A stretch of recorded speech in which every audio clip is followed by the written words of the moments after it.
Welcome back. This time we're talking about MacGyver Season 1, Episode 2, Metal Saw. Now if you saw my review of the pilot episode, The Rising, you'll know that I was not a fan of that episode at all. Didn't like it as a remake, didn't like it as the first episode of a new series. Didn't like the storytelling, was moderately lukewarm about the characters, and as a fan of the original MacGyver, I just didn't like it. But I also said I wanted to give this show at least a second chance. And while I didn't catch it live because I was out of town this past weekend, I did get a chance to watch it, and now here are my thoughts. Now, as with my review of the first episode, this video is going to contain spoilers for this entire episode. So if you haven't seen it yet, go watch it, come back, and then you can watch my review. Now, first off, I have to say Metal Saw is a much better episode than the pilot. I'm still not saying it's a great show. It's not even one that I'm convinced that I'm going to continue watching. But this episode was at least decent enough that I'm willing to watch a few more episodes before I make a final decision.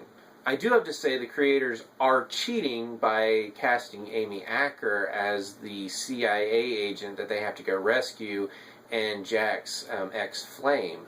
Because as a fan of Person of Interest and still mourning the fact that that show's not on television this season, although it really would have tied their hands as far as the Jack character to have her be his new flame instead of his old flame that's now engaged, I was disappointed to see that she was engaged and wouldn't be having a recurring role on this show just because I love the actress and actually enjoyed her character in this episode.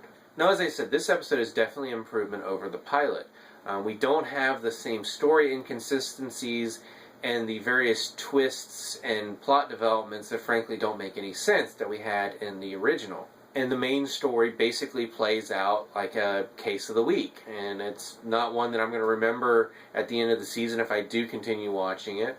But it's definitely not a terrible one either. Unfortunately, it does seem like they are doubling down on the long-term story arc with Mac's ex-girlfriend, who is now a spy or whatever she is, because, again, frankly, everything that we saw in that first episode when it came to her storyline did not make any sense. We do see at the end where he finds her passport. Perhaps that's her real name. It's obviously not a name that she's going to be traveling under since she knows she left it behind, but again, based on the first episode, she might, because, again, that whole storyline was a mess. One thing I did notice is they definitely cut down on the narration. We pretty much only had it in 2 scenes, both of them in his girlfriend's apartment, and I thought that worked out very well because A, it wasn't overdone, B, it fit the scene because we were able to see more into his mind without dialogue because obviously he wasn't talking to anyone in those scenes, and C, the narration emotionally fit the scenes that we were watching much better than what we got in the first episode. So overall, this was a decent episode. Story-wise, it was harmless. It didn't have the problems that the pilot suffered from, but it wasn't an amazing one either. I will say I'm still not a huge fan of how they've developed this remake, with Mac being part of this like spy team, because it really doesn't fit him improvising so much. Take the main story, for instance, in this episode. They're going into a hostile country to recover a CIA spy. One would think that they're going to bring equipment with them. Obviously, they're not going to have something for every contingency, but the idea that they might have night vision goggles with them, considering they have spy satellites that are looking over their every move and had spy glasses in the first episode, it doesn't seem out of the realm of possibility. So that one of the big things that he has to create in this episode is the night vision goggles. It was cool, but I still couldn't help thinking, shouldn't you just have night vision goggles? I mean, you're working for a spy outfit. And overall, it just really feels like they're really shoehorning in his MacGyverisms a lot more than it ever felt like that in the original show.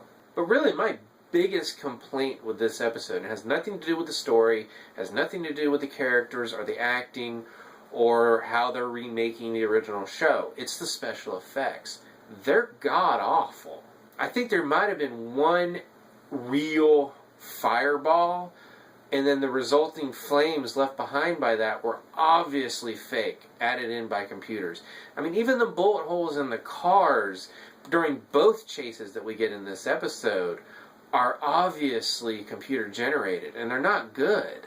I have to imagine doing a subpar job doing computer generated bullet holes is cheaper than putting real ones in a real car, but just come on, let's make it a little bit more realistic. It pulled me out so many times in this episode, and when I'm already on the fence on whether I'm going to even continue watching this show long term, the special effects really become noticeable. So yeah, this episode did have some improvements story-wise. I'm still not a fan of the actual way they're remaking the show, and again, the special effects are horrible.